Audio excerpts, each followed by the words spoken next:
Hello, I'm Dr. Scott here at WBOC's historic Studio D. You're watching Delmarva Life.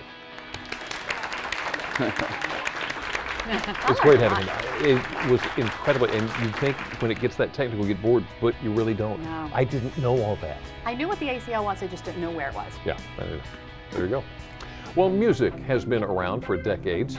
Music entertains us, it inspires us, it motivates us. Also, it can bring back memories of a certain time or place. It is a powerful medium. It certainly is, and over the years the way we listen to it has changed. But before the radios, cassette players, and iPods, things were much different. Brian Spiros takes us to the Johnson Victrola Museum in Dover to show us how music began and to introduce us to the Delaware native behind it all. As a society, we owe a lot to this man here.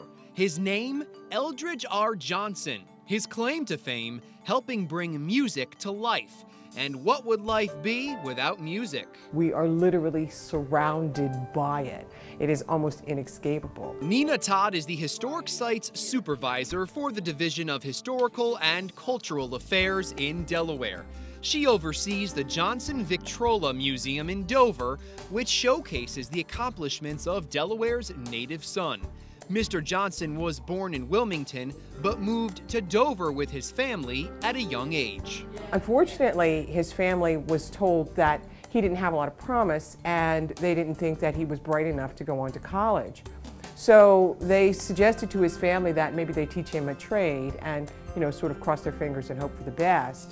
And so that's what happened. He went and he learned a trade. He went to machinist school and learned to be a mechanic. Those mechanic skills would go to good use, putting the course of history in motion. Mr. Johnson met up with a man named Emil Berliner. Mr. Berliner invented the gramophone, or talking box as it was known. You had to manually crank it to hear music. Mr. Johnson took that a step further. He invented a little spring-wound motor to go inside it, so all you did was crank it up, and as the motor unwound, it played the song. Mr. Johnson then made some big improvements. The early machines had the horns on the outside of the machine.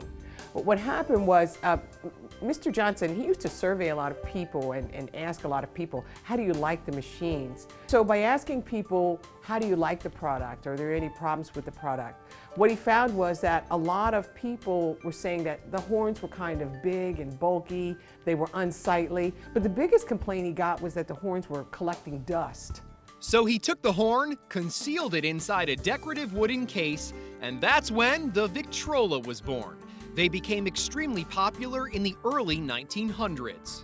His motto was, we seek to improve everything we do every day. So there were always constantly new designs, new modifications that were coming out. It was an unending process of development.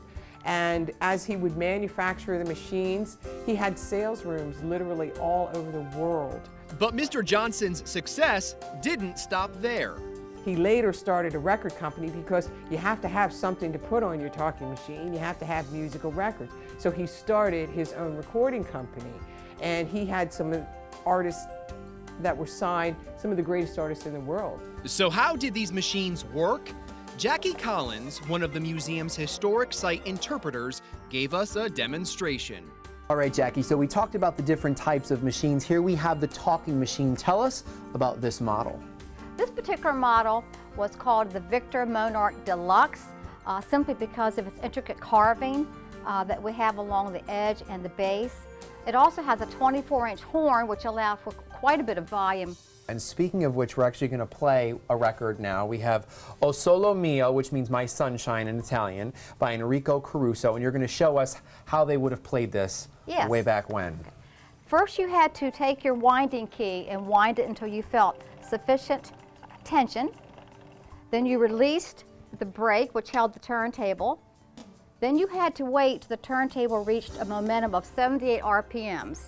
And now I'm going to lower the tone arm down onto the first groove, and we're going to hear Mr. Caruso's beautiful Italian tenor voice.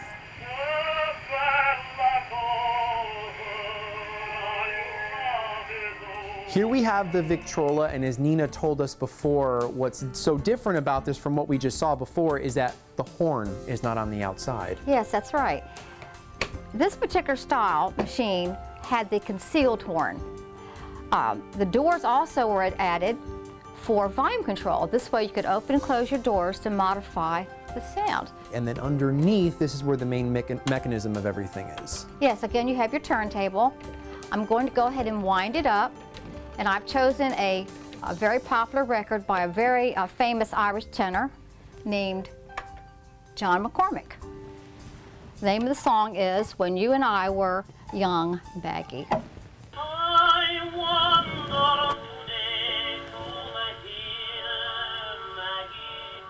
The Johnson Victrola Museum is full of gramophones and Victrolas, and many of them still play music, from the basic, less expensive models to the high-end ones that shined or made a statement, like this one here, the model that used to sit in the White House. We get a mixed variety of reaction. We get the kind of reaction from people who come in, some of our young people who come in, who say, what is a record? They have no idea what a record is. It looks like a Frisbee to me. What do you do with that thing?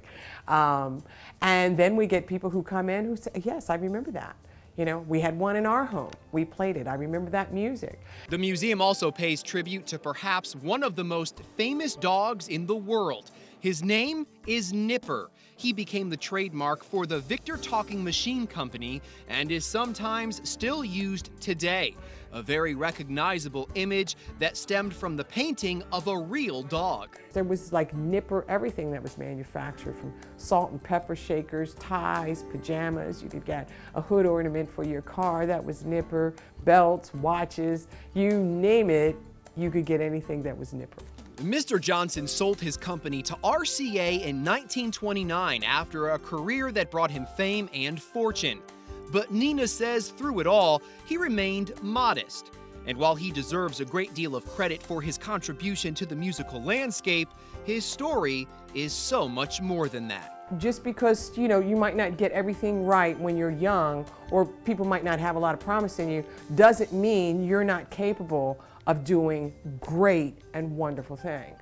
Imagine that, being underestimated, but in the end, changing the world.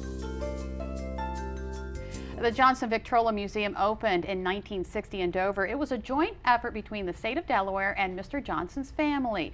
There are also items inside the museum that show the personal side of Mr. Johnson. Now, there's a small scale model of the yacht he used to enjoy time on called the Caroline. What's even more impressive, Mr. Johnson was posthumously awarded a Grammy in the 1980s for his accomplishments in the music industry, and as you can see, it's even in the shape of a talking machine. That is what a great story. I can't imagine first that somebody would tell somebody else, don't get your hopes up about him. Wow. Yeah. Incredible. Still ahead on Delmarva Live. Here it is, the end of the day. Your best four-legged friends, happy to see ya, ready to go for a walk, get the leash and go. What can you do when you're just too doggone tired to take the doggone dog and go? And maybe you don't have a furry friend to walk, but you've been thinking about getting one. We'll meet a few more lovable faces that are looking for a forever home. But first, we've got a seat waiting for you here in the Delmarva Life audience. Be a part of the fun in Historic Studio D. Book your seat by visiting delmarvalife.com and clicking on the show tab. Or give us a call, 443-880-9116. Delmarva Life, we'll be right back.